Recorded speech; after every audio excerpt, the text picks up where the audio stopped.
really understand that for those of you who move around a lot, mornings are not the best times. Especially if you're coming from East Legon. Oh, really? You either have to wake up early to beat the traffic or you get stuck in traffic. So I had to leave early. But thank God I'm To here. get here. Yes. You Gold is you the came place right to on be. time. You came right on Gold time. is the place to be. Wonderful to see you in the morning. And today is the 25th anniversary of my wedding. Oh, Yes. 25 years in marriage. Yes, 25 years. So I'm a veteran. So the young men should come and learn, come and tap into the anointing. Congratulations. So, yes, I'd like to take this opportunity to celebrate my dear wife, Stella. And she's been a pillar behind me. She's been there for me through rain or shine. And I really love her and I appreciate her for all that she's done for me over the years. Yes, sir.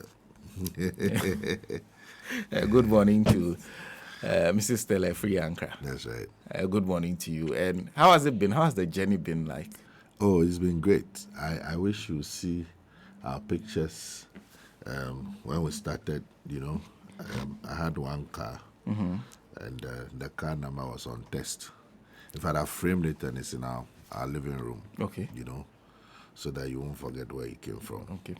And by the grace of God, we've come a long way, and it's been good. God has been good. God has been good through all the challenges. She's just been there for me, very supportive, very prayerful, very loving.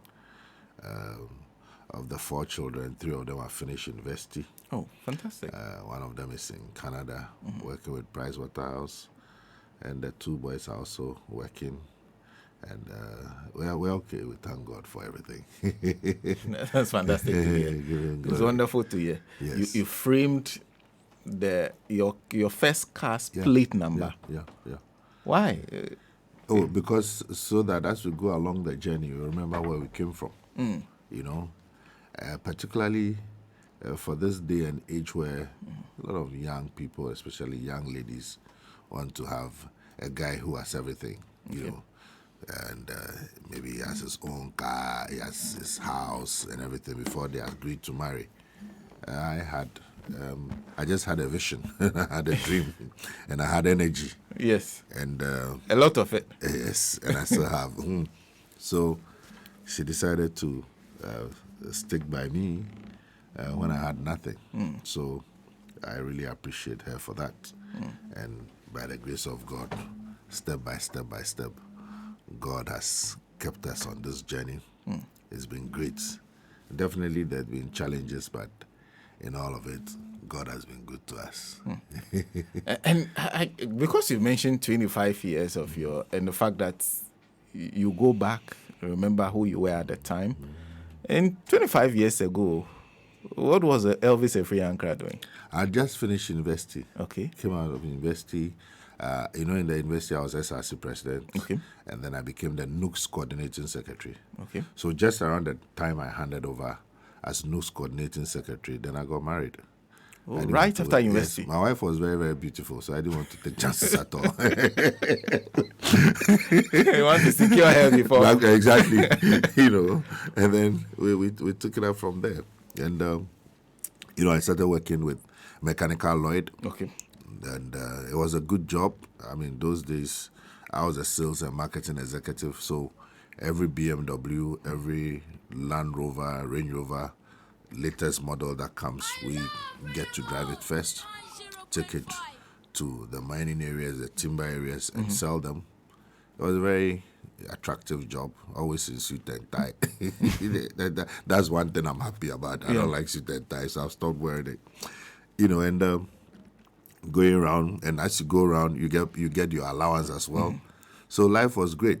Okay. Then in 2000, it was a good job. Yeah, very good. Mechanical Lloyd. Paid well. And paid very well. Apart from your regular pay, you also get your commissions based on the number of cars you sell. Okay. So you can imagine, sometimes we had targets. So if you sell 40 cars, those are high-value vehicles. So it was really good, I have to be honest. And then I was called upon to come and contest for Ayawaso West Wagon as a PC in the year 2000. Okay. So I asked the company, can I take a leave of absence? They said, no, once you're going to do politics, this company, we don't mix politics with our business. Oh, okay. So you have to resign. So I resigned and then went into the politics. That year, that was the year of the tsunami, year of change. Ah. There was Citrum and all that. So the NDC lost that election. I remember when I went around campaigning, people said, oh, we know you were SRC, but why NDC? If you were independent or another party, we They would have vote for considered you. But as for NDC, you and your Rollins people, you stayed in power for 19 years, so we won't vote for you. So we lost. And then I lost my job as well. So in 2000, Yeah. you had resigned. Yep. You said people called on you. Yeah. So at that time, you were a member of the National Democratic Congress. Yes, I've always been, a supporter and a sympathizer, particularly of Rollins. Yeah. When we went to the university, my room had pictures of Rollins all over. So I was a Rollins boy right from the get-go. When you were In in the university. And they wanted to use that against me when I contested for the SRC. Because those days, it was very difficult for you, especially if you were seen to be close to government, and particularly the PNDC, Okay. I mean, on the university campus. And here I was an open Rollins boy. And so they said, well, I was going to be a tool for the government, etc., so people shouldn't vote for me. The other charge was that I was half Ebe, and therefore I was NDC, so they shouldn't vote for me. Half ever. Yes, my mother is Ebe. No, I know you speak impeccable Anglo. Yes. But how could that have been a problem? Oh, yeah, it was. I mean, go and check. I don't know till recently, but in our time, there was never an SRC president who was an Ebe. So I think after we left, then it changed. It was there. There were tribal undertones. When you were ever at the time, you were It was automatically difficult, yes. aligned to Rollins. So you know what I did? I went to the Ashanti Students Union and picked one of their leaders as my campaign manager. That's all. and I won massively. Wow. Yeah, I won massively, And interestingly, when I took office, I tried to work according to principles. Okay. And my conscience. So, yes, I was a lover of Rollins. I was a sympathizer of the NDC. But when it came to student issues, there was no way I was going to compromise. Okay. So, this same person who was seen to be pro-Rollins, pro-NDC, took office. And between the SRC presidency and the NUC's coordinating secretary, I led and organized 11 demonstrations against the government. And that was the question I was coming to, because for somebody who had Rollins' pictures, Yes. I was wondering whether there was no conflict when it came. So you were my mandate was from the students. okay. So any issue regarding the students issue came first. Okay. There was no way I was going to compromise on that. I knew all the big men, all the people in the system, but hey, when it's about student issues, first of all, my first approach would be to try to negotiate. Okay. Use the networks that I have to try and bring solutions. And I can cite a number of examples. When Radio Universe, we started Radio Universe. It was my presidency that actually set up Radio Universe and set up the mast and everything and started test transmission. That was Voice of Legon. Okay. Then at the same time, that was when Radio I also came on stream. Yeah, he started broadcasting without any, nothing. So when it was shut down, I think that the government politically decided to shut us down too. Okay. And we said, but we had written to NCA for authorization, and they had given us some kind of verbal, go ahead. So why do you just want to add us to your wahala with Radio I? And so we give them a notice that if by a certain time they didn't restore the frequency, they were going to see the biggest demonstration ever in the history of student politics. And so we started mobilizing. And they always have the BNI and Spice all around. They were following us all over the place, And 3 days before the demonstration, then they wrote to us asking us to continue with our broadcast because they realized that demonstration You're really was going to be going very, very, very hot. It was going to be very hot. Then another example I can give is that we're looking for an increment in our student loans. and we're asking for, was it 50 or 70% increment? And we did everything possible. I recall it was Professor Botche, if I'm right, and then Victor Salome. We had several meetings with them, several negotiations with them. And at a point, I felt they were treating us with contempt. They were just not responding positively. So we mobilized the students, and we marched from the university straight to the Ministry of Finance, took over. The students, the security people were there. We overwhelmed them. We carried the gates, put it somewhere, and went into the Ministry of Finance and took over on every floor. Students were there. We were on the green grass. We took over the whole day. The workers ran away. And within 48 hours, we got what we wanted and even more. Because it was about the students. They voted me into power. Okay. So my primary loyalty was for them. Okay. But on election day, I'll go and vote for NDC. That's me. That's an interesting experience. Then you move from that. Yes.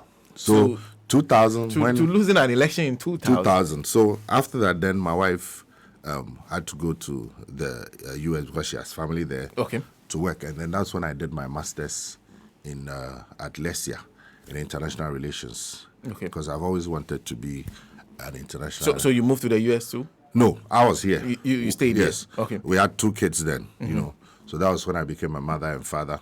And of the children? Yes. Weekends, I'll carry them in the car. We'll go to the market, go and shop. I'll come and cook. I'll cook everything, kontomire, light soup, granite soup, this one for the week, And it was fun.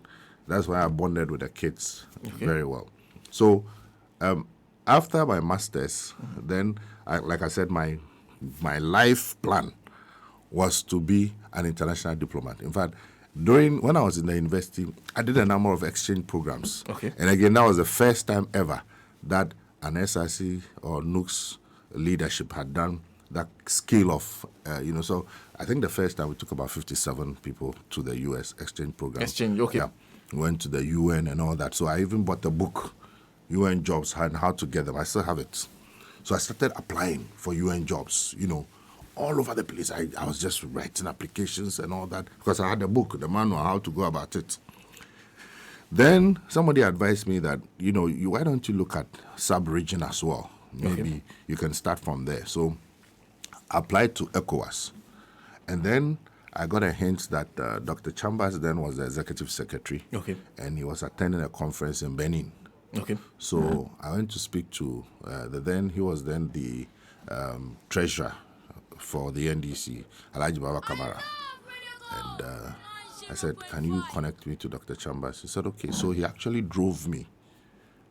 We drove by road from Accra to Benin. And then we met Dr. Chambers. And Dr. Chambers introduced me to his chief of staff. And he said the following week they will be in Abuja, so I should come to Abuja, bring my documents and everything. So the following week I flew to Abuja and presented my documents.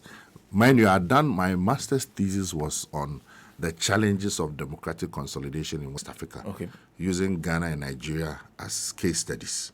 So I was quite familiar with Nigerian terrain. So I went and he took all my documents and everything and said I should give them just like a few weeks to a maximum a month. Okay. And I'll be hearing from them. So I kept in touch with him.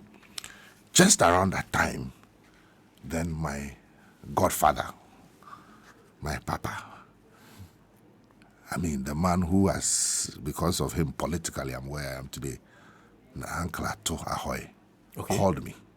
Because he was very supportive of me when I was a parliamentary candidate. And said, Professor Mills is coming back to Ghana from Canada, and he wants to come and contest the primaries for NDC. And we want you to be the deputy campaign spokesperson because you can speak many Ghanaian languages and we know your dynamism on campus and your leadership and all that. I looked at him and said, Ankrah, I am going to ECOWAS. I was thinking dollars. And I said, this job, how much? And Ankrah, he can be very blunt. I said, how much will they pay me? He said, we can't pay you. We may be able to give you a vehicle and then give you fuel, but payment, no. They won't pay you. Yeah, it's not paid. Our jobs, it's sacrificial, it's voluntary. I said, Ankrah, I have a family. I mean, I just finished my master's. I'm going to ECOWAS, from there to UN. He said, you go and think about it. So I went home, told my wife. My wife said, okay, let's pray about it and see. But even whilst I was praying, I had answered the prayer myself. I'm not going. I'm going to ECOWAS. Then, after 2-3 weeks, he called me again. And he asked me something very significant. He said, so, when you go to this, your ECOWAS, that's how he put it. After 5-10, you say from there you want to go to UN. After 5-10 years, whatever years, don't think when you come back to Ghana, you become a stranger. All your colleagues would have moved up in the political system and you become like a stranger. I said, oh yeah, but that's what I want to do. I want to pursue a career. He said, you go and think about it. So at that time, your mind was made up? Yes.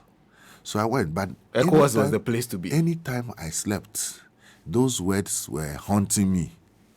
You know? Which aspect was it? You becoming a stranger? If you yes. Look, first of all, what's going to happen to all the political experience that you've garnered as a SRC president, as NUC's coordinating secretary? This one. Number two, you will lose touch. So by the time you come back, and I could recall several people who had stints abroad, and when they come back, reintegrating into the society and become a challenge. Yeah. So then I was reflecting on that, and I knew the energy I had, and and I was asking myself, so I'm going to be in the ECOWAS, maybe I'll be assigned to a desk or something, and then compared to going out there in the field and meeting people, and that's what really I love doing, getting energy. So after about 6 weeks, I went back to him and I said, I'm going to do it.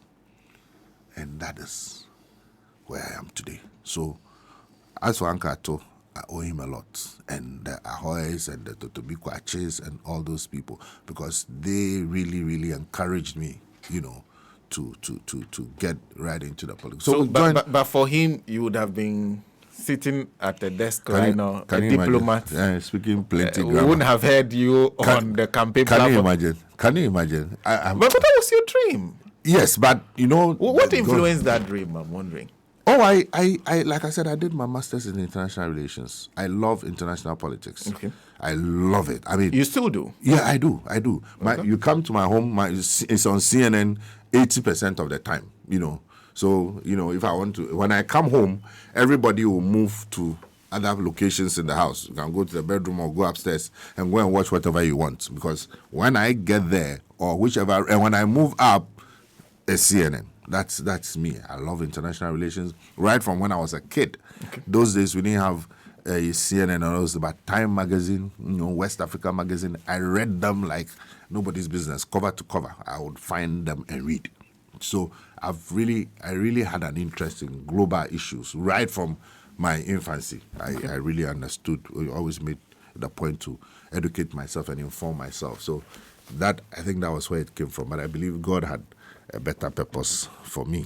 At the time they had asked you were talking about on the road to the 2004 elections? Yes. When you were asked to be deputy. So I became the deputy campaign coordinator. And so myself, Ludwig, and Rojo, we were the three people. And then there was one captain, he was a military man, he was in charge of security. We were the ones managing Prof. Mm-hmm. And then we had his bodyguard, Dade, and then we had Balo, and then we had David. Mm-hmm. David later became my security. So we were the ones, 2 vehicles with 1 escort. That was it. So we took Prof around the whole country. Because I know when you're in opposition and you're campaigning, it's quite different from when you're in government. Okay. Opposition campaign is more intensive because you are not under pressure, you are not in government. So you're able to go from community to community, town to town, and you're able to see and get to know the people. Okay. And more often than not, we live in people's homes where it's available. So, for instance, when we go to Bolga, we lived in Major Achab's home. Okay, so in the evenings, when we come back from our tour, all the party people will come there, and then we interact, we engage. So you get to know people at a very deep level. It's not like you are in power and you are campaigning and it's from town to town, you are in a rush, you don't get to know the people. So it gave me an opportunity to know the country and the people very intimately. That's why I have, the number of contacts I have on my phone? No. 12,000. All across Ghana? Yes. 80% of my party people Name every town. Gilbert, who just called me, he's my guy. I mean, name them. I have links there. These are relationships that I've built over the years. So after the 2004 elections, and in the main election in 2004, I was then appointed as deputy to Professor Alabi. Okay. Professor Alabi was the campaign manager. So that explains my close relationship with Professor Alabi. Okay. So he was the campaign manager, and I was his deputy. You were the deputy. The deputy. So when we then went to that election and we lost, when Jacobeta Bilamte went to announce themselves as victors, after that we're looking at things, and I had also done a few other courses. So I applied to UPSA, and I was taken on as a lecturer. Okay. And then after a year or so, I was made head of the English and Communications department. So I was head of English and Comms department from 2005 to 2009. Then at the same time, between 2005 and 2005, we went to the Koforidua Congress. Okay. And then I contested as Deputy General Secretary. So it was at that conference that Honorable Esedun Ketia was elected, Honorable Ofosu-Ampofo was elected, organizer, Baba Jamal, myself. So we came to the party office and we worked very hard as a team. So you were lecturing at the same time working as a Deputy General Secretary? Yes. So I'll go and lecture in the morning, and then when I close, I come to the party office. On a few occasions where I had lectures in the afternoon, I recall one time we were going on a demonstration, and I had a particular overall head who was particular about my political activities. So I didn't want any trouble, and I had a lecture. I had missed 1-2 lectures. So that particular lecture, I knew they were watching. And then we had a demonstration as well. So what I did was I joined the demonstration from Nkrumah Circle, and then came to, when we got to around the ministries area, then I moved somewhere and changed and went to school to go and lecture. That's it. So that must have been stressful. Oh, it really was not stressful. When you are committed to a cause and you're passionate about it, you have energy. Because you are driven from within. Okay. So you don't really get tired. People ask me where I get my energy from. It's a commitment, it's a passion. So you don't get tired. If you're doing something you love and something you believe in most sincerely, I believe God gives you the energy. So I became Deputy General Secretary, and I was put in charge of operations. Okay. So for the 2008 elections, I was virtually, I was in charge of operations. What it means is that operations, whatever you have to do, you're on the ground most to ensure we win. So electoral issues, security issues, and there's also something that happened around that time, which I've never spoken about before. But there were some tensions between Prof and the old man Jerry. Okay. And so we're looking for a campaign manager, a campaign coordinator, and any name that comes up, the person is either too pro-Prof or too pro-Jerry. Wanted a balance, and it was becoming difficult. So one day I went to Prof and I said, Prof, but what about Mr. Elvis Afriyie? And Prof said, yeah, but he's good, but he's in the UK, he's practicing. Then I said, well, but can we go and talk to him? He said, well, if you agree, but you think he will? I said, well, let's give it a try. So we spoke to one businessman. I'll mention his name now. If I get his permission, I'll mention. And myself and Mr. Danianan, who was then the Greater Accra Regional Chairman of the NDC. Okay. And during his tenure, the NDC performed extraordinarily well in Greater Accra. We won more seats than ever. And so together, this businessman bought us tickets. We went to Alex and went to meet him and said, Alex, we want you to come back to Ghana and become the campaign manager. He said, are you serious? He had, at that point, passed an exam, and he was a deputy to, he was a QC, Queen's Counsel, and he was deputy to the head of his whole department. So that head was going to retire in a year, and then he was going to take over. Replace. Okay. I mean, by all standards, that was huge, that was big. And we came and told him he should leave everything and come to the UK, come back to Ghana, and come and become campaign coordinator. He looked at us as if we were coming from another planet. Then we said, well, we are confident that we'll win the elections, and you play a critical role. So if we can look at it again. He paused. He was like, wow. Eventually, back and forth, there were some concerns that he had and everything. We came back to report to Prof. Prof spoke to him, back and forth, and Alex came. I think it's important that, in our politics, we concentrate on negatives. Yeah. But when people make those kinds of sacrifices, it's important that we say it to encourage other people. People, he risked his life, his career, his family, his income and everything, and came back to Ghana. And the rest, they say, is history. Eventually became Deputy Chief of Staff, Minister, Deputy Minister of Defense, and Deputy Minister. So that's the kind of role we played. Again, in 2008, and there were issues about the running mate. But I'm wondering, why did you propose Alex Afriyie? Oh, because I knew him. He used to come to Ghana. Okay. We were very good friends. And anytime we went to the UK, he hosted us. He was the UK and Ireland chairman. Okay. He was a gentleman, extraordinary. He was very sober. Okay. The thing about Alex is that he's very sober and level-headed. And he's able to, we needed somebody who could bridge the gap, between the Rollinses, so he was just okay. So after that, then the next challenge was 2008 running mate. Initially, I thought that my papa was in support of GM's candidature. So, then as somebody would say, all of a sudden, there was a huge 360, but I knew it was coming from Madame. If I say Madame, Nana Kunadu, who wanted a different person. Okay. And so it was very awkward. And I was very close to Rollins, very, very close. I was in that household. Many of the young men who eventually entered that household, I took them there. That was how close I was. Okay. Many of the people, people literally would come and lobby me for months.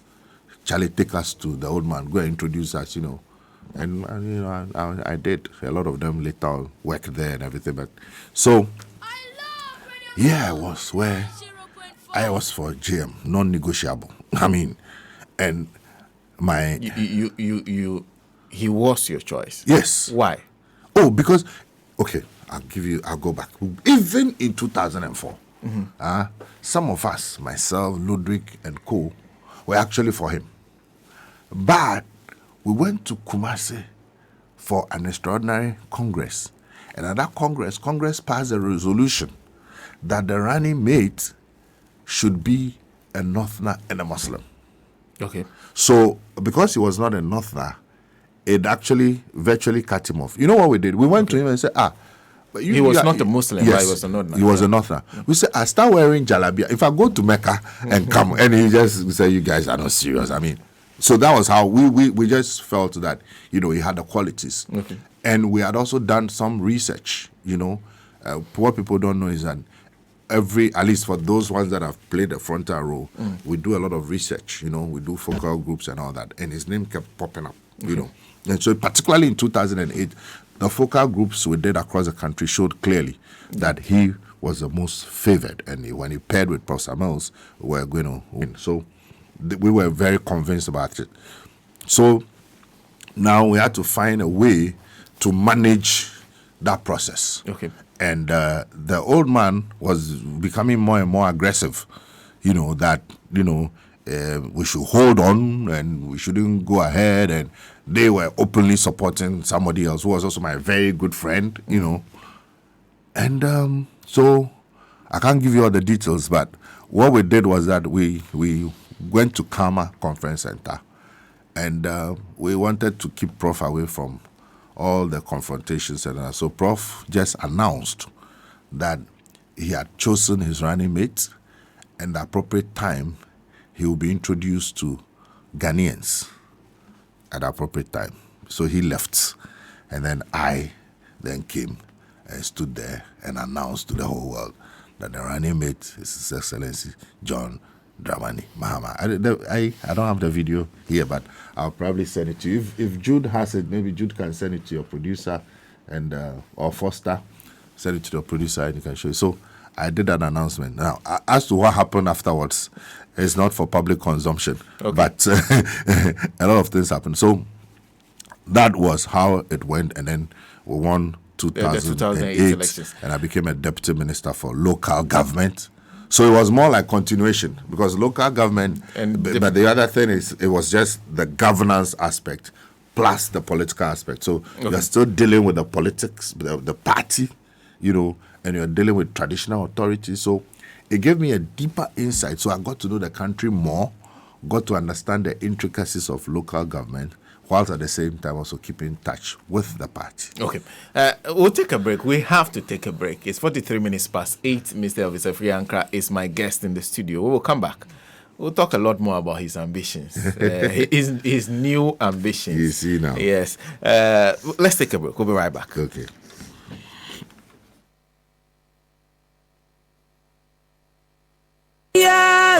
Afei ne yehu panyin nankasa ewo ebibidro yarisem won a won kasa atoafa ho won a won kasa mu ebu enjuju yade adwemu hawo hepatitis B koko sisi yade ene yade nkai bi a ete saa nyina no udu ba herbal center so ye ya eyade ketwe bi edema no wo emfidie abrane a wode kire bebia mfomso no wo na wode ahaban eyisa nkonya no na de enije ni asomja befie na no amadamfo efie menu nya nkwanhia no eho na yede no koye na ne nkasa mu ebuse pin na okoye no yankyere na yanche wode ahaban na etoso ba herbal center ewo Ankrah Uko community 16 na Powers Club First Junction on your left so free sphincters so eba community 18 Powers Club First Junction on your left kuma senso atonso agugu Abai Hospital nechipe Fre Accra branch ewo 0244988004 say ko for the other important so dia Fre 0200226999 Herbal Center when you know big Johnny.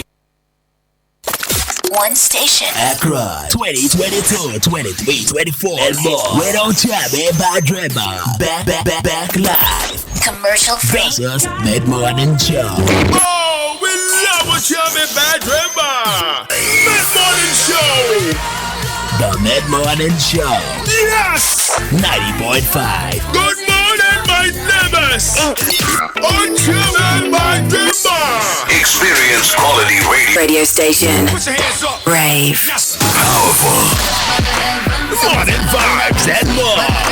Accra 90.5. We don't jam it by drama. Whoa, we love you. Your Mid-Morning Show on Radio Go. We are back like 100 times. 2 times bigger. 90.5. All the things I know that you deserve. Mid-Morning Show. We don't jam it by Dreamba. Woko China Natural Clinic no uko hu die senya agbodo mu di no ho wo ye akọ pressure wo miamia won sam no nam keke hwim no yi yare no ko agese so wo sa yare a won fa duro wo aduro de beka akura no kra herbal medicine na se yare no wo twimu tawoboa wo ba fru widiem China Natural Clinic wo ye massaging manual and electronic wo do to mpem atwetwewa ma widie no emusa no si afom won to stress any pain wo widie bu build da or ultramodern lab ya e check yare bia e wo mpanifo no kwadam wo secret blood pressure stroke and yare akeka ho China Natural Clinic Ope ye kira kwan ya obehu ye e wa hyiama Ajeyi Kojo Sami Eje Street no New Queen Scott School ana edi nhwenemu Kumasi ye wo Santase Otenkwanta ye ne wono abo osache mensa bonso afie no ana edi nhwenemu na wo bankran ye wo pokwase kwabanya kwa no so Total Filling Station ekiri pe obehu ya so he no e wo ho no mo obetumi afre wo homatrofo so 0244435763 ana 0541023504 China na wa yare Fie papa. And if you just join us, a good morning to you. 46 minutes past 8. We are live on Radio Gold 90.5 FM. Let me also say a big thank you to Sekpele 104.3 in Likpe Todome. We are live on that station. And of course, on all our social media platforms. Thank you for choosing us and for being with us. Our guest this morning, Mr. Elvis Afriyie Ankrah, who is Director of Elections of the National Democratic Congress. Well, so I wanted to go back to the issue of you being Deputy General Secretary. So which means you were one of the first deputies to Mr. Johnson. I say Yes. You worked with him at the beginning. Yeah. He had just started job as a General Secretary himself. Exactly. He himself at the time was sort of a greenhorn. Yes. How was it like? Because I'm sure all of you were new. Yes. Baba Jamal had been there earlier. Okay. 1 year. And so, like I said, I was put in charge of operations. And the thing with Asiedu Nketia is that he would allow you to work, put your best foot forward. You just needed to update him, keep him informed, So it was great. I really enjoyed working with him. As I enjoyed working with everybody. That's one of my greatest strengths. That my default nature is to love people and work with them. So even if you do something against me, when I see you, my first instinct will be to get close to you and hug you. Then maybe I'll go and say, this guy, Charlie.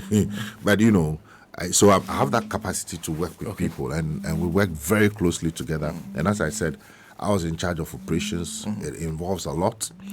I think, one of the only young people who was working directly with Captain Chukwudio Chikata, because he's a master strategist and tactician when it comes to electoral matters, security, and the reporting line was direct. I was dealing with him directly. I didn't discuss with anybody, whatever we discussed when we operationalized. So I learned a lot from him. So I'm proud to say that he was my mentee as well when it comes to security and operations. So even though I don't have a formal security background or training, I learned another feat of the best, arguably, one of the best in the world. This is the man who was able to crack the CIA. So he's not somebody you can joke with. So I worked very closely with him, and the election, I had a space to be able to manage the processes, I recall those days. So you had even though you were a deputy, you had a lot of control. Oh, absolutely, a lot. The elections. I mean, it's not everything that we can say publicly, but those who know and those who were there know the kind of role that some of us played. Of course, it was teamwork. As I said, you always have to report to your boss, defer to your boss, update him, let him know. But he also gave me the latitude to operate very effectively, and we collaborated with people like Raymond and all those other things, with your station. I recall there was a time when this station was under threats, and we deployed security here to come and stabilize the situation, and many other things that I cannot go into. So yes, I was in charge of operations for the 2008 elections until I became a deputy minister for local government, and then I left the party office. I'm wondering why, because you could have declined the appointment and stayed at the party office. Why did you feel that there was a need to go into government instead of staying at the party? It was and that was why I didn't go anywhere else but local government. We had an understanding. I recall Prof and I met, after we won. At that time, the transitional office was at the the conference center, and so people were going there, and I was home, So I think after a week or two, he asked his bodyguard to call me, and I came and said, everybody's coming around lobbying for jobs, and then what? And then I said, we've won the elections. That was my mandate, and I thought I should give you space. So we sat down that day. He ordered that the office be locked, and we had lunch on his desk. I mean, it was I was giddy with excitement. I'm having lunch with the newly sworn-in president in his office, and so we discussed and we looked at, options and my strengths and all that. He said, no, you do local government and deputy. So I knew that I was going to go to local government even before any announcement for my minister or anybody else came out. So, and for me, it was more of a continuum because it's another level, because now you're dealing with the governance issues, but at the same time, it's still grassroots related because You're dealing with the metropolitan, municipal, and district assemblies and district chief executives, and it's still the people-oriented, kind of activity. You're still engaging with the party and helping in organizing the party as well. So for me, it was a perfect fit for me. Was it what you anticipated when you took up the position, deputy local government minister? Did you ever regret that decision? Absolutely not. Absolutely. I think that those were the best days of my life. I mean, I enjoyed the policy issues. People do not know that I have an academic background. It doesn't really matter anyway. It's what you do. Wisdom is not necessarily in the classroom, but I enjoy policy. We did a lot of things. I served under Honorable Yeliche, who's very strong in policy issues. He introduced a lot of policy changes. Local governance, decentralization, sanitation, so many. So he was a policy person. Okay. Honorable Yeliche's strength is policy. He was very solid when it comes to policy issues. So I learned, before you engage in any activity, there has to be a properly defined policy proposition, and then it has to go to a cabinet, presented, will go to a cabinet subcommittee. They'll look at it, then the implementation guidelines, and then even before the policy, the kind of engagements, stakeholder inputs. So depending on the area that you're dealing with, you needed to get all the stakeholders, whether from academia, whether from practitioners. So if it's sanitation, for instance, you look at the university, the academic institutions, you look at all the various players and stakeholders, engage them. Then you look at the donor community as well. Very important. They play a critical role because they also shape policy, and they would eventually finance it if they have an interest and if the policy is couched in a way that meets their objectives. So I learned from that perspective, but at the same time to the field one. Which one did you enjoy the most? Both, actually. Okay. Both, actually. I enjoy the policy work as much as the field work. Of course, when you do the policy for a while, then you hit the road. So you hit the road, local government, you go, you call on the traditional rulers, you go, you inspect projects, MMDCs, and I had super relations with the MMDCs. And that's why a lot of people see you more as a field marshal. Yes. Rather than the policy. Because when I'm doing the policy, they don't see it. They don't see the policy. For example, when I'm lecturing in the university, they don't see it. Yeah. So, but that I'm ambidextrous. I'm able to do all those things. So, for me, in fact, I was surprised when I read that you were actually a lecturer. I said, "Hey, yeah, I know." I couldn't say a lecturer. In fact, I was even I'm even further surprised. Your real objective was to become a diplomat at some point. It's because of the particularly in 2012. 2012 elections when Prof. May his soul rest in peace passed away in July, and we did a funeral in September. By the time we were done, I was appointed the campaign coordinator for President John Mahama. And when I was appointed, we had just 3 months to the campaign. Okay. So I needed to devise a way by which, the President Mahama was very popular. Okay. But Nana Addo had gone to elections once, okay? And I think second time, he had gone with Kufuor primary, so his name was known. And then he had tried once and he lost. So that second time, when we did the research, we realized that in terms of name recognition, they were at par. Okay.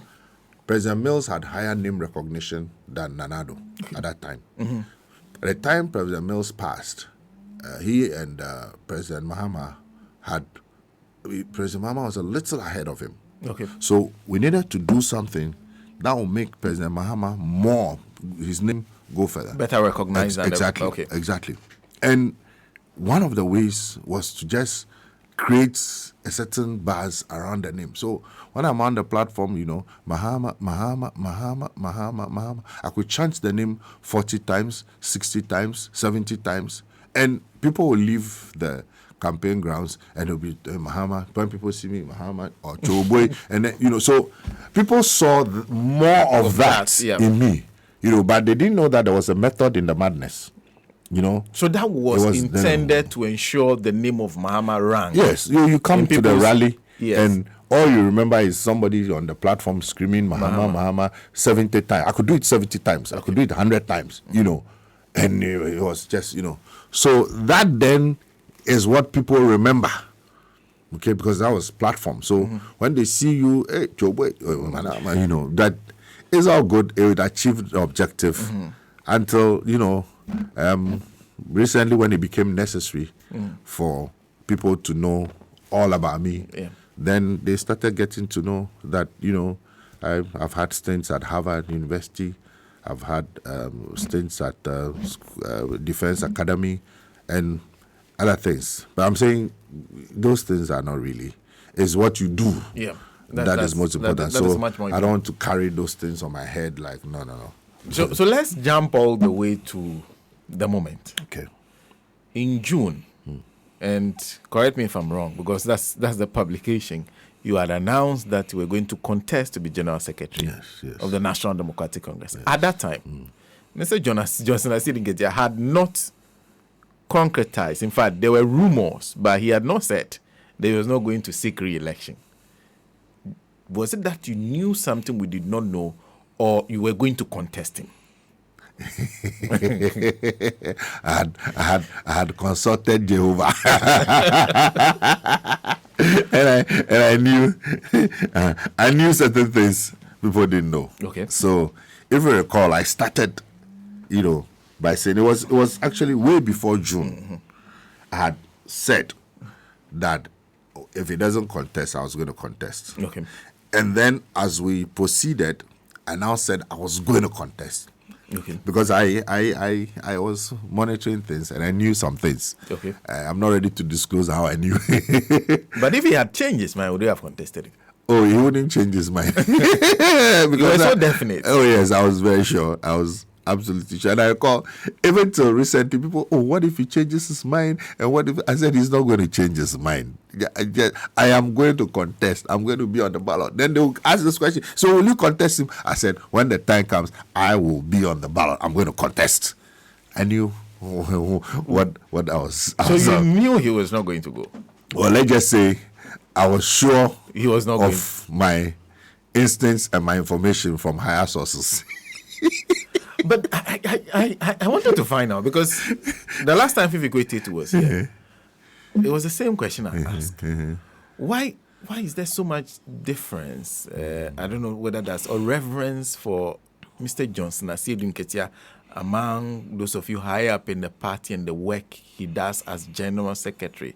So much so that you are all careful about entering into such contests with him. You rather prefer he continues. A general secretary of a party is the chief executive officer of the party. He's the spokesperson of the party per our constitution. And if I think my small bag is there, my constitution is in there. Our constitution defines the role of the general secretary as the coordinator and first of all the head of the administration and coordinator of all the organization and campaigns of the party. So for somebody to have held that position for 17 years, I think that he deserves that due respect and reverence. I mean, it's just fair. We have a society where we rather spend more time denigrating people than giving them honor. So if he's held that position for 70 years, I think that he deserves that respect and recognition, the same way that other people who have played other roles also deserve the same kind of recognition. So it's from that perspective. And when you've worked with somebody, you have a very good relationship. I believe in relationships, you know. Okay. Relationships are very critical. I recall when I started this journey, there was a point where some people wanted to pigeonhole me and make me pro Asiedu Nketia, pro Ampofo, and all that. And they did a list, and I came out and I said, look, please, let's hold it here. I've had very excellent relations with both of them. Okay. They are my very good friends beyond party work. I've traveled with Honorable Asiedu Nketia locally and internationally. I recall one time we were coming from the UK through TAP, Portugal, and we were marooned at the airport because our flight was cancelled and we didn't have Schengen visas, so they didn't allow us out. And we were at the airport for 36 hours. So that's the kind of relationship. Honorable Ofosu-Ampofo, I've worked with him very, very closely from the time I was Deputy General Secretary. He was national organizer. Then he became my boss at local government. We've had excellent working relationships. And these gentlemen, no matter what happens, ultimately, they will have a critical role to play. They have a following in the party. So one must apply a lot of wisdom, and discretion in how these things are managed, because they all have critical roles to play. They've all played their part in getting this party to this point. And I think that we must maintain the relationship irrespective of elections. It's important. But do you think he has done a good job? Oh, absolutely. I think so. I think he has done a great job. He's done a great job. I mean, we've come very far. The party has been through very exciting times, also turbulent times, and he's been there.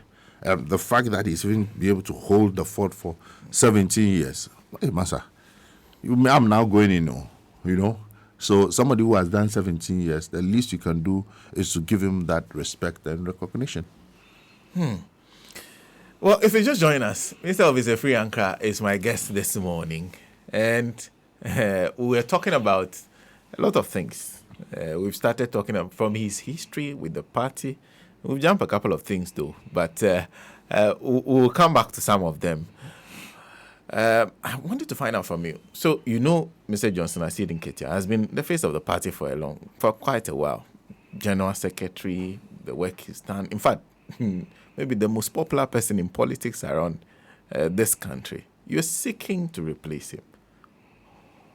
What made you feel confident enough that I, Elvis, am the one to replace Johnson Asiedu Nketia? Well, as I said, I started my politics in the University of Ghana. The university is a microcosm of the entire society.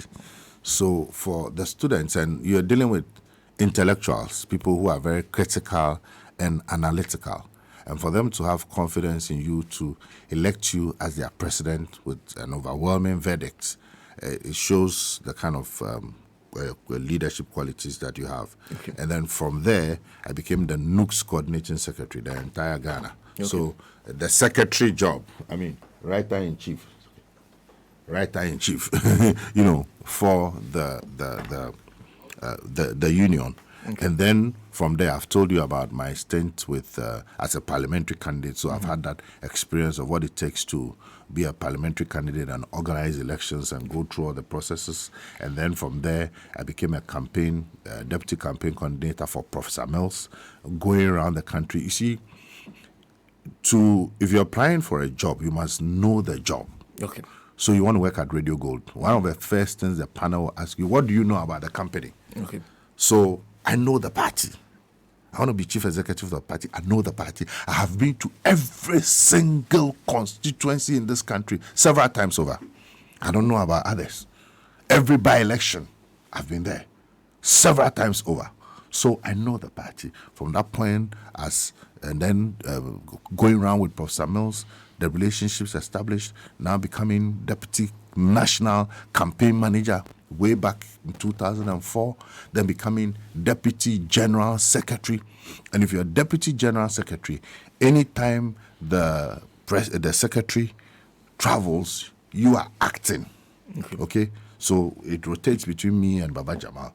But I think I acted more. I know you argue about that, but that's just by the way. But on numerous occasions, I have been acting general secretary. So I've been in the shoes. I've done the job before. Okay. I understand the job. I understand, the intricacies of the job. Now, when it comes to electoral matters, I have been there. At the time, I was appointed director of elections. And I say this, let me preface this by saying that in 2020, we didn't go and do well. Because sometimes when you're saying these things and you don't put it in the right context, somebody will say, okay, so you are happy we lost. No, we went in to win. But you have to look at the context. When we came into office as director of elections, of course, working together with everybody. Again, let me also say that so that it won't appear as if I singularly. No, it's teamwork. I had a fantastic team and worked with everybody, national, regional, constituency, and branch. We had 44.3% for a government that was in power. That's how we lost. MPP had 169 seats. we had 106. Usually for a first term of a government, it's very difficult for an opposition party to make those kinds of gains that we made. Okay. We won 142 seats. I'm saying it again. We won 142. The MPP used violence. They murdered 8 people. We should never. 142 yes, seats. yes. We should never forget. So there are this. 5 seats. 5 that seats you won that, that you do not have. That are in court today. They used violence. They murdered 8 people. The Chiman, Zabzugu, Esikado Ketan, Sefirioso, and Takwan Swayim. They murdered 5 people. Esikado Ketan, the lights went off. We had counted the ballots. We were leading. Then the lights went off. By the time the lights came back on amid gunshots, they are changed it. Takwan Swayim same. They recounted the ballot several times, which is against the rules. Okay. The Chiman, you saw what happened. People were gunned down. They killed people.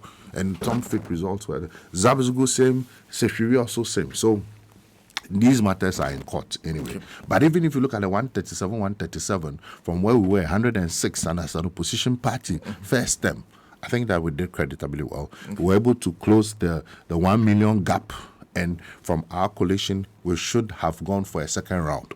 And it was on the basis of that we decided to go to court. So if you look at all these things, the experiences that one has had in government, at the forefront of the campaign, and as I said, the General Secretary's job is to coordinate the entire organization of the party. He's the administrative head, and he is the chief campaign manager. Okay. It's in our constitution. Mm-hmm. Chief campaign manager. So who best can do that? But somebody who understands electoral matters, who understands organizational matters, who has been a campaign manager at various levels, and who has acted as General Secretary. Beyond that, this party is 30 years old.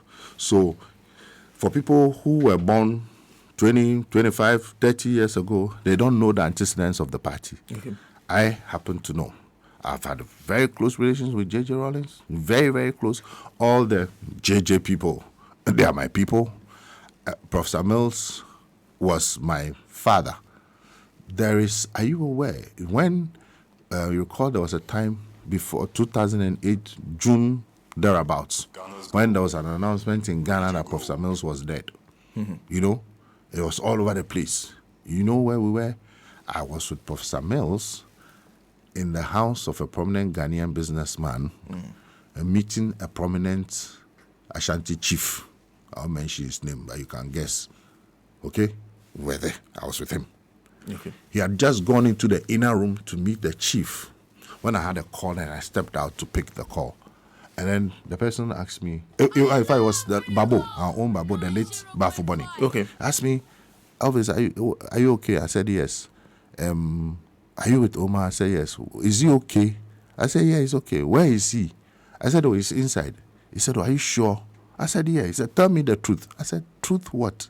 He said, oh, you tell me, you just confide in me. Is the Omar okay? I said, yeah. And he kept on asking. I said, what's the problem? They say Oman is dead. I said, Oman is dead. He's inside here. I'm with him. He said, are you sure? I said, yeah. He said, I'm telling you the truth. He said, okay. Then I said, you know what? When he comes out, I'll let him call you. He said, okay. So within 10 minutes, the old man came out. By that time, the chief's entourage, they had also heard. So they were all discussing. So when old man and the chief came out, then they all got up. We all said, they say you are dead. Then we all started laughing. He said, what kind of nonsense is this? So it was my phone that we used to call Radio Gold and called Kokonsa. Okay. And put Professor Mills on. That was why he said, I am alive. I'm not calling from the cemetery. So that's how close we were. But if you get a privilege and opportunity of being close to somebody of that level, you don't flaunt it all over the place. If I hadn't told you this today, would you know? There are things about Professor Mills and how he became president that maybe 20, 30 years' time we'll talk about. Okay. How that critical moment in South Africa, certain things happened, which I was front and center of. But that is not for today. And then you come to President Mahama. I've told you the roles I played. It is becoming, announcing the running mate, becoming his campaign manager, being through thick and thin, I've been there. Then you have the cadres. These are people who, through no fault of theirs, when we're coming into the NDC, they were advised not to take any front row. And these are experienced, well-trained people. They understand the politics so well. But a lot of them became cut off from the system. Nobody consciously decided to cut them off. And a lot of them too, they are senior. They are they are growing in age. Now, yeah. And there's a technological challenge. For most of them, most of our discussions these days are on WhatsApp platforms. Not many of them are on so many product platforms. So some way, somehow, they have become cut off. And those are people who are very knowledgeable and experienced. You have the Generation Z, I call them, our Facebook, WhatsApp, Twitter community. As I said, 3 of my children just finished university, and they're always in my house. So I know them. I know how they think. I know how, how we can mobilize and get them.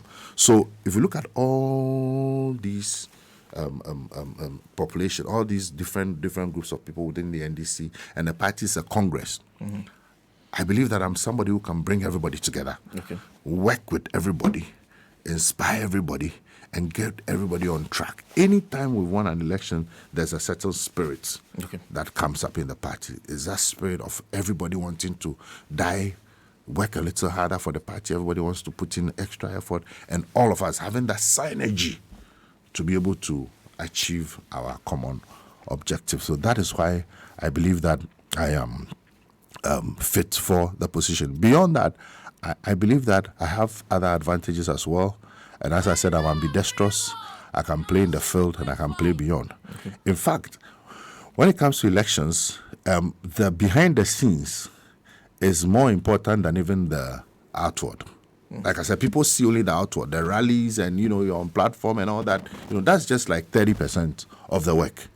The real work is behind the scenes. The preparations, electoral issues, and all those things, those are the things. And those are the things that I do more.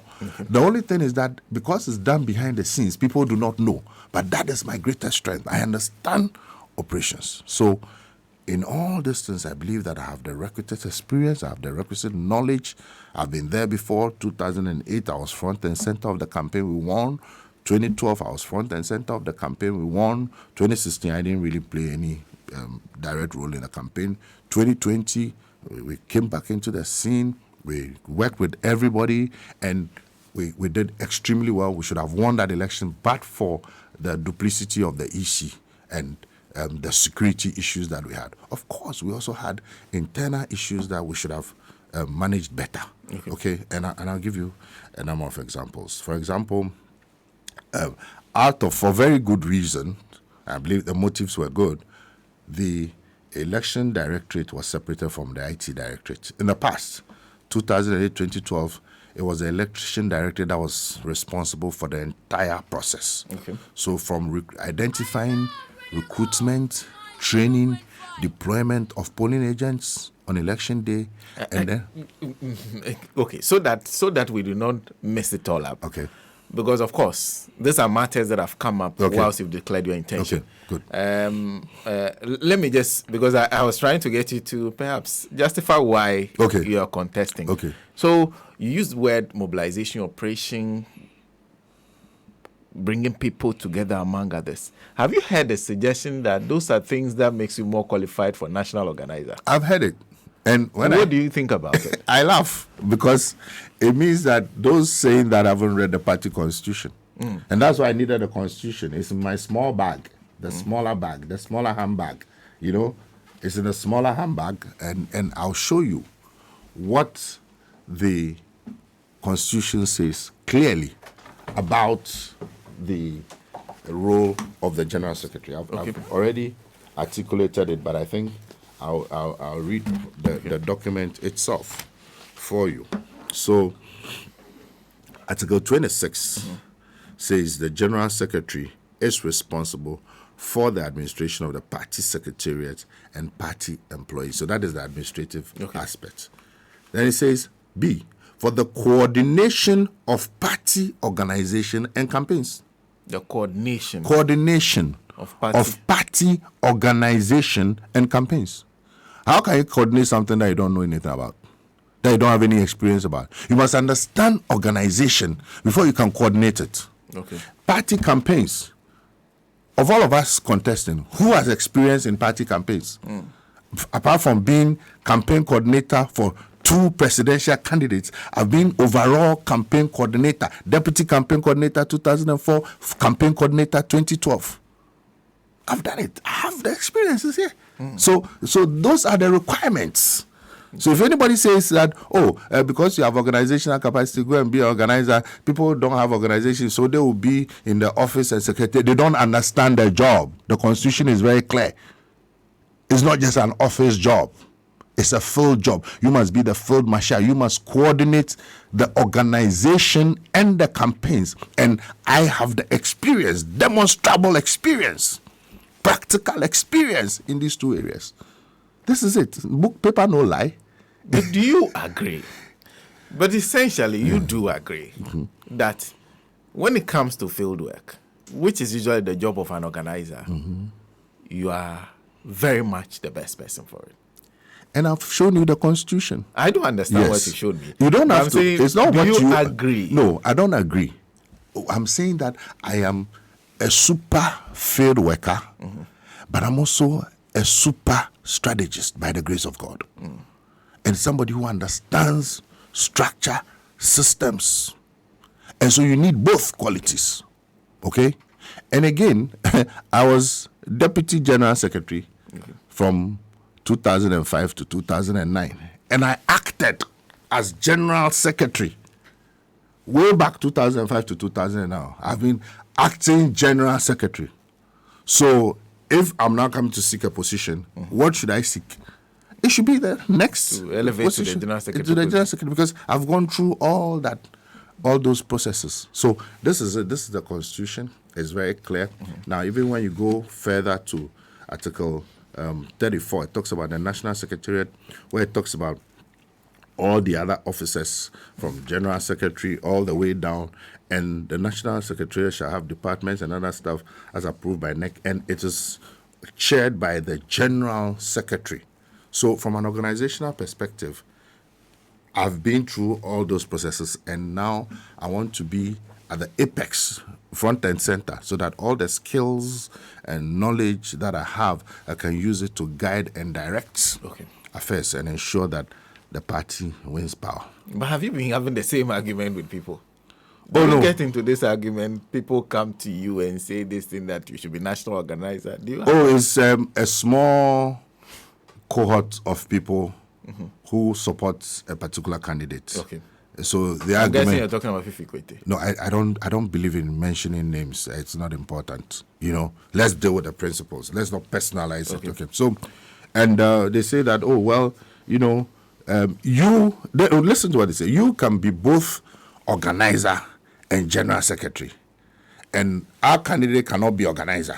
So we want you to be organizer so that somebody else will be General Secretary.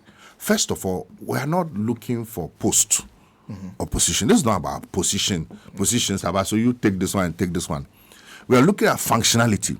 We must win 2024 elections anyway, anyhow. That is what it is for you. Yes, we must. Because the country is sinking. Look, the country is like a patient who is bleeding from the nose, the ear, the eye, the mouth. Every part, every orifice is bleeding. The bleeding, the current doctor is part of the cause of the bleeding because of the medications he's giving the patient. So the only way to save that patient who is on the verge of dying is to change the doctor. When the doctor changes, then he can stop the bleeding. That's the most critical need of Ghana now. Stop the bleeding. The country is bleeding. When there's a change of government, that bleeding will stop. Then we'll move to the next level to find out what caused the bleeding, diagnosis, and begin to treat. So for me, it's about the country. This thing goes beyond even the NDC just winning power for power's sake. This country has no future as long as MPP is in power. And God help us how we are going to survive 2023, 2024. God should just give us the grace and the patience, because as it is now, we are in a mess. It's a complete disaster. So for me, I'm very clear in my mind about where we should go as a country. The NDC must come back to power at all costs. Now, so you need somebody who has the organizational capacity. Like I said, you were surprised when you got to know about other things about me. I'm sure that most of those people, when this whole thing started, people said, oh, I remember one of my aides told me he chanced on an argument that, oh, even me, I haven't been to school. All I do is Chobwe. You know, I said, it's all right. If Chobwe will help us win the elections, why not? Until people began to see my other qualifications and Harvard and, Aga Khan School of Communications. And I've done adaptive leadership training by Harvard. So, but like I said, those are not important. If you've done all those things, what have you done with it? And I'm showing you what the things that I've done with results to show. So, for me, I'm very clear in my mind about what I'm bringing to the table. And I believe that the delegates and the party people, they know me and they understand the times. And by the grace of God, when we go down there and present our message and our manifesto, we have a manifesto. It's not meant for public consumption. Already? Of course. If you're coming to seek a position, you must have a vision and articulate what you want to do. It's very clear. And so when we go to the people, we'll tell them our message. And I believe that my message, coupled with my experience, my knowledge, my relationship, my ability to connect with the people, my ability to work with people from all facets of the society and looking at the dynamics of the NDC will carry me through. And by the grace of God, I will win and win overwhelmingly. I haven't started campaigning yet. This is just warming up. I hear. But, it will be, but I still have to. You said we shouldn't personalize it, but I still have to tell you who your competition is. Well, I know them, so you don't need to tell me. You know Peter Boama Otokuno? Yes. You worked with him.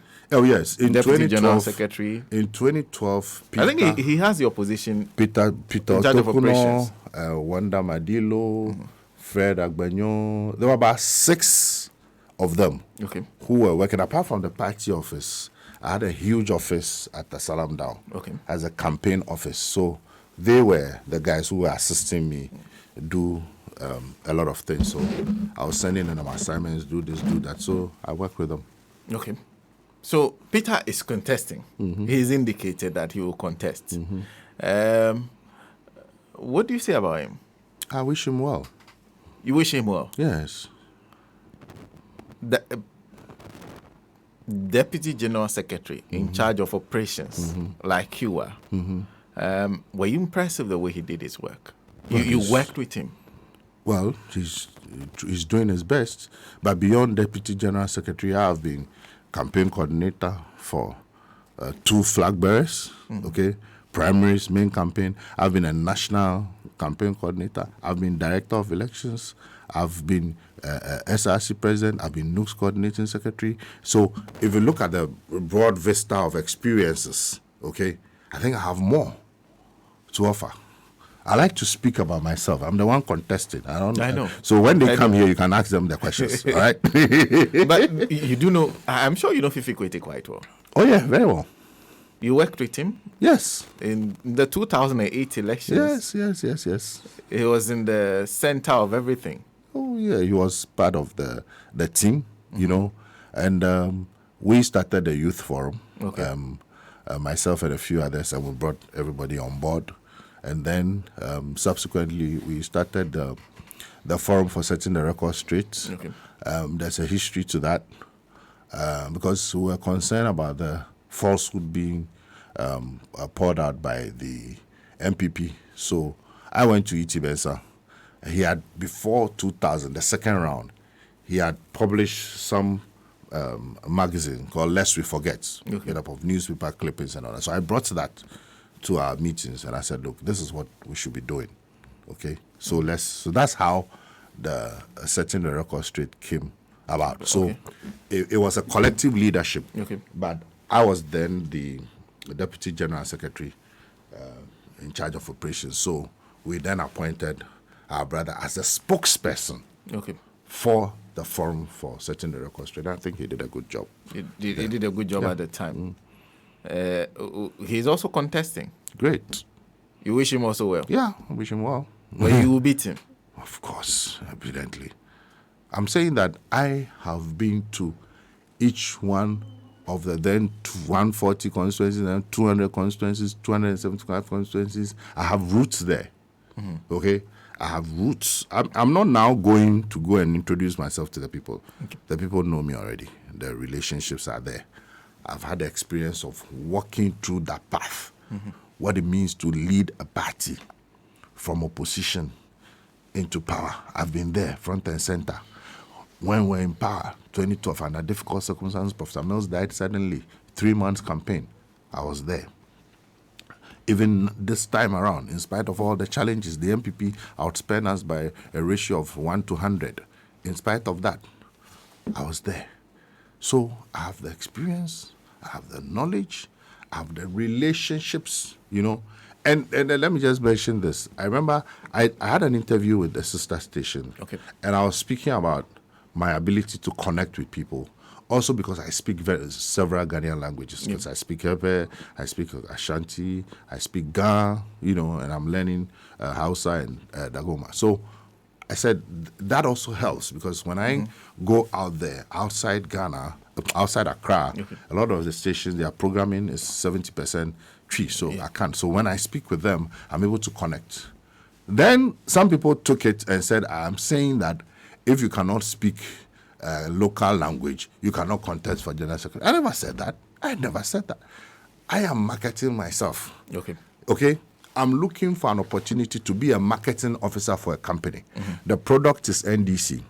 I am saying that I, as a marketing officer, knowing the dynamics of the Ghanaian society, knowing that language plays an important and vital part in communication and connecting with people, I, apart from English, I speak Twi, you know, Madonna, Vagba, we Mangoni ha. You understand me? The school at the school of Beningwaja. Major school Gomola do di papasi. Yes, RC. Yes, but apart from that, Maswani, a George, and I'm Tamaswin, Mangoni, Mahlani, Nakuva, Bible, Vivia Mahlagana, Nakbo, Mangoga. That is where you've lost it. Onuga. Not at all. Not at all. So the limit is what you just when I go to the Ghana people and they are told that I'm told that Ankrahs have roots in Otublom, I mean Kameba Bonishi. When I go to my father's people in Ashanti, in Kamenombeke Dinkomo. So I say. And she said, me call ebia Santimemo, Bonomemo bebia, Namco radio station. Na say a tree station, meet me no makasa. And no na me de tom me home. Say me kasa na metiano. And no beboa oh me juma yem. Said there you rasi dun ketia. Utimi ketri nintia no so boano no. And no chesa Mrs. will be up a bit this DBA no on teach you to be men cancer. A beer will be on teach on Ramachum say beer, say be or class antimemo and also cobno be or the interpreter never calls. I know no one answer, but me can say me pesi a family say me you be a me casa or casama former party no na me tom party no China metiano, grana mitimika, any angana mitika, any brofono, a beboa, and no ya me, massam na me cadia tomio. Okay. So that is a selling point. You believe that that's one of the traits that qualifies you to be general secretary. I'm saying it will help in the execution of the mandate. Okay. It's right knowledge. Okay. Well, now let me come to. You're currently director of elections. Yes. You said that your main goal, if you're elected general secretary, is for the party to win 2024. What about the general secretary position makes you better qualified to put the party in that position to win the 2024 that you didn't have in 2020 as director of elections? Okay. So first of all, a director of elections is an appointee of the functional executive committee. Okay. So unlike general secretary, chairman, organizer, that you have elected by the people, you are an appointee. So you are like an ex-officio member of the functional executive committee. You know that when you derive your mandate directly for the people, it carries more weight than when you are appointed. So that's number one. Number two, by that, your impact has a limit. Because you are an appointee and you've been given a limited and specific role to focus on electoral issues. Okay. Now, for a party to win power, a lot happens before the day of voting. All those things will fit into the electoral architecture. So a general secretary will have a broader depth, wider depth, be able to have an overview, a generic overview of the entire party structure, administration, and you can bring your experience to bear on all other factors of the party organization, including the election directorate. Okay. So if you're general secretary, for example, the election directorate, we had some challenges. There are things that are not meant for public consumption. Okay. Based on that experience, and they were not done deliberately, let me say. It was just a mixture of circumstances and difficulties and, but based on my experience, my topmost priority would be that next year, by the time the year ends, we have our polling agents going through their first phase of training. Okay. That would be a top priority based by on the end of 2023. Yes, based on the experiences that we have. Worst case scenario, we would have recruited them and screened them. Okay. So that unlike situations where because of some extenuating circumstances, you have to recruit and train people too close to the elections. It doesn't give you room to be able to do, at least you do 1-2 trainings and assess the people and look at, specific regions, for example, where you probably want to swap, or send other people there. If you have time, you're able to plan all these things in advance. If you do them too close to the elections, it becomes a challenge. Okay. And I'm sure the party people understand what I'm saying. I'm speaking coded language. So that is critical. And then with the experience having done operations, knowing the behind the scenes things that need to be done to ensure, I think that we need to strengthen our relationships with the CSOs and other entities that in the past used to be very closely related to us. Again, collaboration with other minority parties, I think that's something we need to strengthen. Because evidently, the reason why we're having problems at IPAC is because the current administration is in close collaboration with several minority parties. And so when you go to IPAC, you have about 10, 12 parties who are speaking for the government. So it's NDC, maybe occasionally PNC and, some other party. And then you have all these other parties on one side. Strategically and tactically, it's not good for us. So we need to do something more about it. Now, coming back to the elections directed, there's some, misinformation out there. Can I deal with that now? Okay, you can go ahead. So I've heard people say that, we didn't collate our results and all that. And when I hear that, I'm amazed and dumbfounded because maybe some ordinary party person may not be privy to the inner workings of the party. But at a certain level, I expect that people should know. And anybody, beyond constituency upwards, who understands how the party works would know this. If for nothing at all, after the elections, we've gone around region by region where all constituency executives were there, regional executives were there, national executives, and we've had opportunity for each constituency to do their presentation on the elections, region to do their presentation, and national to do their presentation. And at each of these, every constituency comes and tells you how they were able to collate their results, etc., etc. Elections are collated from the branch polling station level to constituency before it comes to national. So if you say we didn't collate our results, how did we know that we got 142 seats and 5 were stolen? How did we know? How then did we have people in parliament? If you call every constituency today, they will tell you that the results were collated. So anybody who says that we did not collate our results is either completely ignorant of the inner workings of the party, which will be very surprising, or is being deliberately mischievous. Number two, in 2020, The Elections Directorate, our mandate was to identify, recruit, train, deploy polling agents on polling day, and also to monitor and supervise the printing of ballot papers and their distribution. Okay. We did that excellently. I mean, we did that to perfection. Make sure all our agents were in place paid. However, the party had taken a decision that we should have an IT directorate. The IT directorate was solely responsible for the collation and transmission of results. IT directorate. So you had your agents trained and in place. Trained. You said excellently. Excellently deployed. Okay. Okay.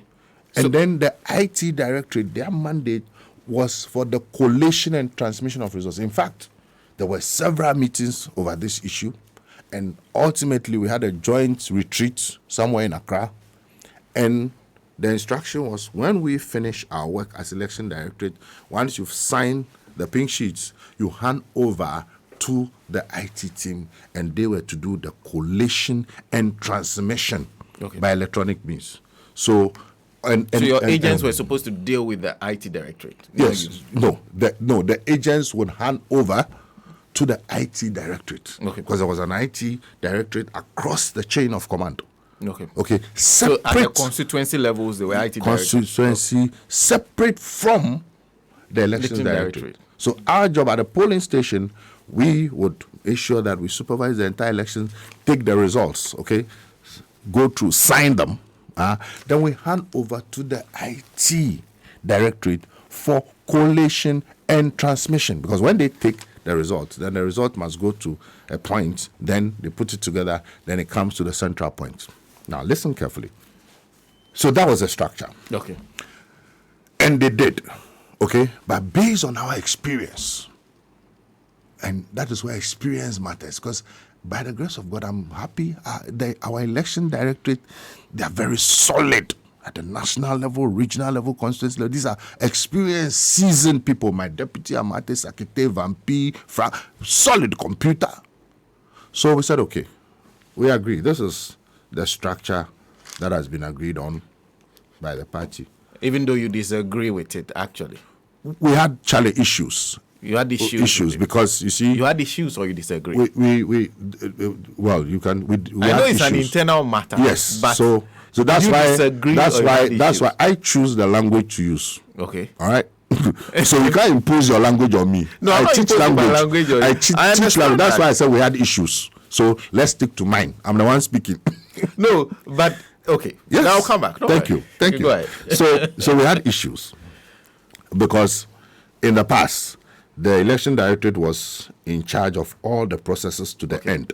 Okay. So the chain of command is clear, right? Now, when you have an IT directorate separate from the election directorate, who have their own chain of command, resources, everything, unrelated to the election directorate, there could be challenges. Okay. Do you understand me? Even though we are supposed to work and collaborate, from a practical point of view, I'm talking about deploying people. I mean, we deployed over 154,000 people. Okay? Because 2 per polling station with 2 backup. All right. So we then said, look, and based on the fact that IT, their systems, anything could happen, we would have manual collation as a backup. Okay. So your election directorate will be doing manual collation as a backup. Okay. Thank you. So, as from close of polls, as we were monitoring the system, and we realized that the data was not coming in as fast as we expected. Data to the IT directorate or to yourself? From the IT directorate to the center. Because we had monitoring, Then we activated the manual collation. Okay? So it was the manual collation which eventually got us the results. The IT system had been designed in such that it also had embedded a manual collation. And eventually we had to meet at a certain point. But those are technical issues that you want to. So by the 8th of December, we had our results. Results for presidential constituency. By the 8th of December. By 5 p.m., we had briefed everybody, from the flag bearer to national executives. We have given them a briefing. But based on our collation, we realized that there were discrepancies, there were issues. Some things didn't add up. And that was where we ordered for the recall of the pink sheets. Okay. Do you understand me? Okay. So we recalled the pink sheets, and then we set up a pink sheet audit team. Larry Bevlorate was in charge of one. Madame Valerie Sawyer was in charge of one. Sami Jemfi was in charge of one. Prosper with two. Several people, Alfred and all those people. Eventually, we brought them all together at the national headquarters, and we got all our pink sheets for the first time. Check the electoral history of this country. Even the EC. If you go to after every election, they publish a report. If you go, you will see that on their statistics, several places you see gaps. Because the process of moving the pink sheets from one place to the other, for the first time, we had 99.9% of our pink sheets. Even those, because we wrote to, when we see that we don't have a pink sheet, we'll write to the constituency say, we've sent them. You go and check, it's mixed up with parliamentary. So we have them in custody. And then we prepared our reports based on that, and then handed over to the legal team. Finish. I'm not a lawyer. So the legal team then decided what strategy and approach to use to prosecute our case. Okay. And I can't say I know better than Uncle Chachu Chikata. Okay. He decided that the way the elections were proclaimed, the declaration was unconstitutional and faulty because Jane Mensah, in her various proclamations, one was above 100%, one was below 100%. And those proclamations were unconstitutional because you need to follow a process. Well, how did she get the results? She should show us. So ultimately, the strategy was that by answering those questions, all the issues will pop up. Okay. And the Supreme Court covered her. They didn't allow her to come into the witness box. So that's it. So, either people do not know, and I'll be very surprised that people at a certain level would not know, then they should, make themselves abreast with the knowledge, because these are delicate matters. These are technical issues. So it's ignorance is not unacceptable. And if it's not ignorance and it's mischief, then it's unfortunate, because in looking for power and position, we must ensure that we put out facts, and it must be based on truth, not just on conjecture or propaganda. You said, so per your collation, you won 142 seats. Yes. You had the pink sheets for those 142 seats. Yes. There's a problem, though, in Sergio or something. I understand there was a ballot box that was bent. The contents of it was bent completely. Yes. Do you have that? So you definitely will not have that. That's why I said when we did the collation, then we realized that there were problems. For example, that's a place you are talking about. Yeah. We were leading, okay? And then we had that incident, and that place was also our stronghold. Okay. So logic will tell you that if you had all your pink sheets by one, and in that particular place, over the years since 1992, you've been always leading, won. Okay. The indications are that you would win that place. Assuming you even share the votes, you will still win. Okay. You understand me? Yeah. So based on that, you know that there was a problem. And that is what landed in court and is still in court. Okay. That is in court? Yes. Okay. So as we speak, for, you said Takwan Swayam? Yes. You have all your pink sheets intact. Yes. That show that you won that case. Yes. In some of the cases, I'll give you a Sikado Ketan typical example. The way it works is that all the pink sheets don't arrive at the same time at the collation center. Okay. But when they arrive and they start doing the tabulation, you can see where you're leading. In the course of that, when the collation was being done, the lights went off. Okay. Then some of the ballot boxes were swapped. Okay.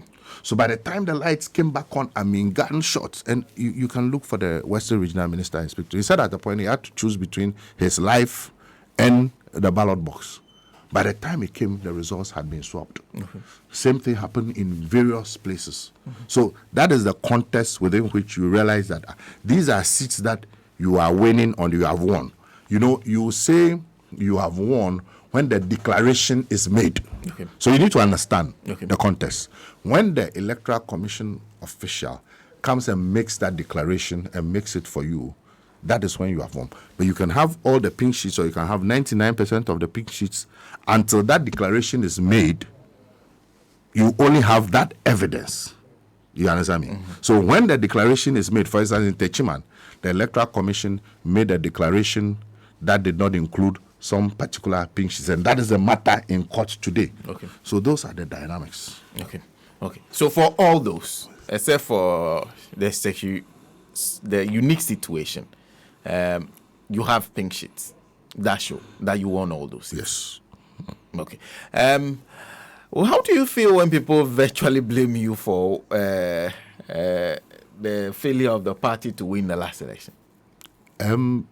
First of all, initially it was very, very frustrating, and then it's very traumatizing when you know that you did everything possible. And like I said, there are things that I cannot say. This is an internal context. When I meet delegates, there are things that I'll let them know. But they are not meant for public consumption because it will feed into our strategy for the next elections. So if I was frustrated and traumatized as elections director, based on all the information that I had, you can imagine the ordinary party foot soldier. So at the point then, it came to understand that you must understand them because they worked so hard. They put in so much effort. They did everything possible, and they were expecting us to win. Okay, so it's more of understanding them. Okay. Then the next stage is to inform and let them understand these were the issues.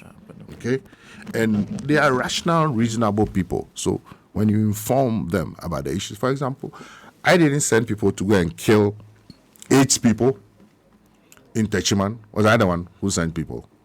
If that had not happened, it's Nana Akufo-Addo who should be blamed. He should be held responsible. I didn't send people to Takwan Swayem to go and cause me, or Sikado Ketan to go and cause him, or to snatch ballot boxes in Sefiri also. So those are external to us. So one needs to engage them and let them understand that these are the things that went on. Then there is a certain category of people who know, and they are the dangerous people. They know. Because like I said, in each of the regions we went round, every constituency came to present their report, regional reports. They themselves gave us their report, they collated their elections and everything. And then national also gave their report. We did PowerPoint details and everything. So if anybody at that level now turns around and says we didn't collate results, that person is being mischievous. And they must be called out. And it's been untruthful. Per your collated results, did you win the presidential election? We were meant to go for a second round. A second round? Yes, we were meant to go for a second round. Very clearly.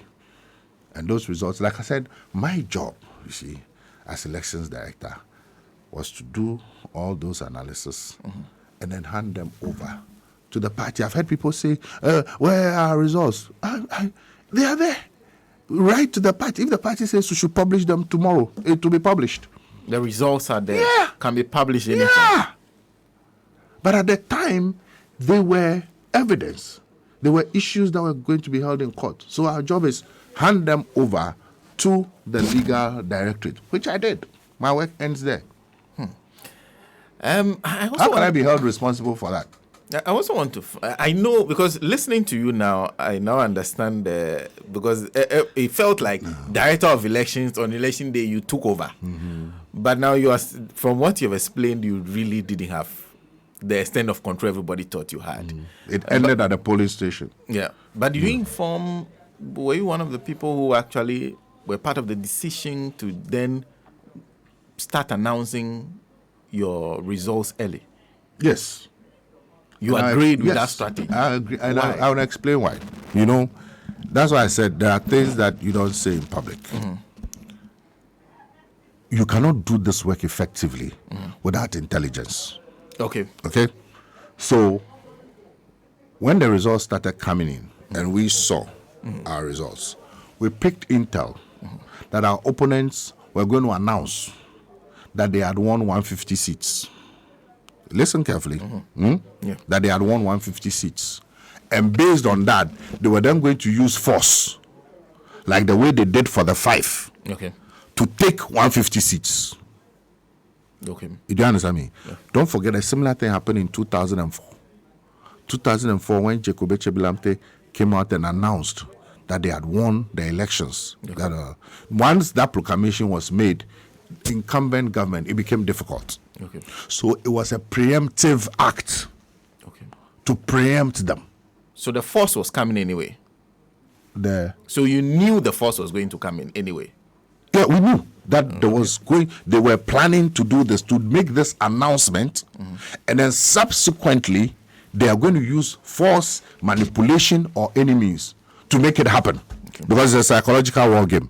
Once they announce that they've won 150 seats, then the manipulation will start. Where they have to use force, they'll use force. So it was preemptive. Okay. And that is why we came out and announced that we have won 142 seats. With 3 outstanding, we're even going to win 3 more. Okay. That then made it difficult for them to announce the 150. But by then, they are deployed to those 5 places. Okay. So it was not your communication that led to them perhaps taking over the seat. They were going to take the seats That's why I said that there are things that are not meant for public consumption. When we meet the delegates, we'll let them know. Anybody who says that is completely ignorant. They don't understand anything about the electoral system or what actually happened in 2020. They don't. They've been gone far away from the party. Believe me. And for me, it's the easiest of the issues to deal with. Okay. The difficulty is that I want to be general secretary of my party. So I'm not ready to just say anything for the sake of saying in public. No. But when I meet party people and delegates, they will get to know actually. For anybody to say that it was that announcement that made them know, hello, that's really base reasoning. Honestly, they completely do not understand what actually went on, the kind of systems that we had in place and the kind of system that they had in place and all those things. They don't know. And if they don't know, they should ask to be briefed. And it's not everything, that as a responsible party person, you sit on air and talk about it. It's not done. You see, because your opponents are monitoring you.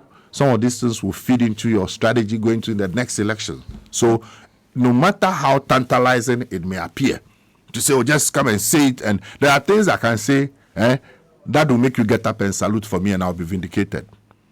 Do you understand me? But to what end? I'll be vindicated and the party will be embarrassed? No way. I will never do that. Never. The party is primary. Well, I wanted to go through the messages. But there's one thing that's obvious. Everybody sees this as a direct contest between you and Fifi Abikwete. Do you get that sense?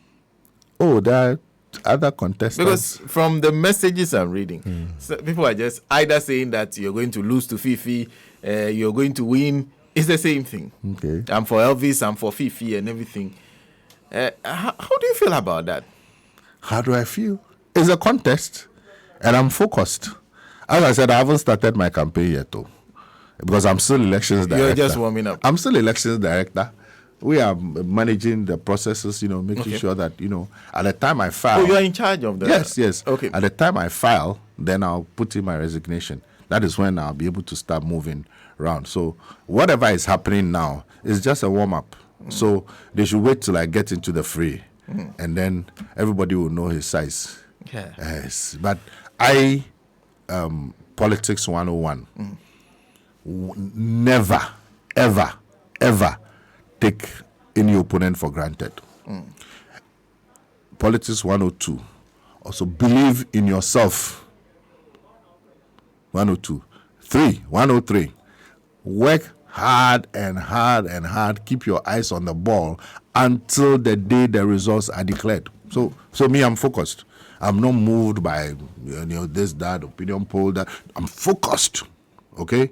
I know what I'm going to do, move from constituency to constituency, my message and all that. And ultimately, on the day, we still have, December 17th is very short but very long in politics. So I am focused.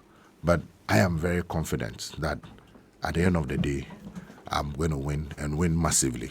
And I'm not just talking about it and going to sleep. I'm going to work hard. I believe in working. I believe in the 20-hour work. Okay. I will work it. I'm not going to sleep at all. I will work it. I'm moving there. I'm going to every corner of this country with my message. And I believe that people would vote for me. Because truth is on my side. Yeah, truth is on my side. The facts are on my side. Okay. In fact, people will be amazed when I give them the details. They will say, really, in the midst of all these circumstances, and you were able to do this, wow, we were able to train 154,000 people within a certain period that I will not mention, the constraints, the challenges, and all that, and yet we were able to deliver on our mandate, and how even in the midst of challenges, technical challenges, we again had to come in and use our manual system to collate the results and come on. Okay. Mr. Elvis Afriyie Ankrah, thank you very much for being my guest this morning. Thank you very much. And Minda Mofia Moshi, Watable Fan, Numa Jonya Fan, Medobi Biarasi, a tear for Yina, Yamin Shrobia, Ibishia, Ewa Field Neso. Madak bana mikata nyasalao nyaji jona member mi doto nyaya majiji go mazozoga miaji la mi apa constituency so ma na ira mikata. Thank you. Wonderful to see you. And when you declare, I would like to host you to talk about what you intend to do as General Secretary, specifically that. People are waiting to steal my apple. Don't worry, but it will be nice to host you. But thank you very much for making time. Mr. Elvis Afriyie Ankrah is Director of Elections of the National Democratic Congress. Currently, he is a hopeful for the General Secretary position of the NDC. Before we go, it's 58 minutes past 9. Before we go, there's let me remind you that if you want for